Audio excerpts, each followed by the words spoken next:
আসসালামু আলাইকুম। ওই যে যারা হলো কম দামের বাড়ি খুঁজতেছেন তাদের জন্য কিন্তু এই বাড়িটা চমৎকার একটা বাড়ি। এটা হচ্ছে তেলকুপি। এখানে টোটাল হলো ৫ শতক জায়গা, একবারে স্কোয়ার জায়গা কিন্তু একবারে। তো এখানে বড় বড় ৩ টা রুম করা আছে, সেগুন কাঠের কিন্তু দরজা করা আছে কিন্তু। তারপরে গোসলখানা, টয়লেট এগুলো সবই তো আছেই। তো তারপরে হলো যে এখানে কম দামি জায়গাটা বিক্রি করা হবে, এই বাড়ি সব বিক্রি করা হবে। নিচে হলো ডোয়া পাকা আর হচ্ছে টিন শেড বাড়ি এটা। তো চলুন যাই, আমি ঘুরে ঘুরে দেখাচ্ছি কোথায় কি আছে। কাঠের পুল থেকে মাত্র ৫টা অটো ভাড়া দিয়ে সামনেই তেলকুপি নামবেন। ওখান থেকে হচ্ছে এই দিক দিয়ে এসে, এই পাকা রাস্তা কিন্তু, এখান থেকে ওই যে সামনে কিন্তু ওই বাড়িটা, ওই যে আমাদের রিক্সাদার আছে, ওখান থেকে পাকা রাস্তা দিয়ে ৪ ফিট রাস্তা আসবে এই দিক দিয়ে। আসার পরই এই বাড়িটা কিন্তু, যে ওখান থেকে শুরু হবে একেবারে কিন্তু এই পর্যন্ত কিন্তু। তো চলুন যাই, বাসার ভিতরে যাই। এই যে এখান থেকে শুরু হবে, এখান থেকে যে পুরা ঘর কিন্তু এটা, পুরা ঘর এখান দিয়ে, এই যে টয়লেট, গোসলখানা সব এখানে আছে।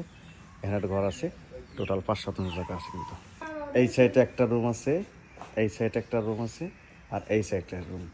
আর বারান্দার পরিবেশ হলো এদিক দিয়ে হলো পরিবেশ। একটা রুমে ঢুকি, বিশাল বড় রুম, বিশাল বড় রুম। সেগুন কাঠের দরজা কিন্তু, বিশাল সেগুন কাঠের দরজা দেখেন। এটা একটা সুন্দর একটা বিশাল ঘর কিন্তু, বিশাল ঘর এটা দেখেন, বিশাল ঘর।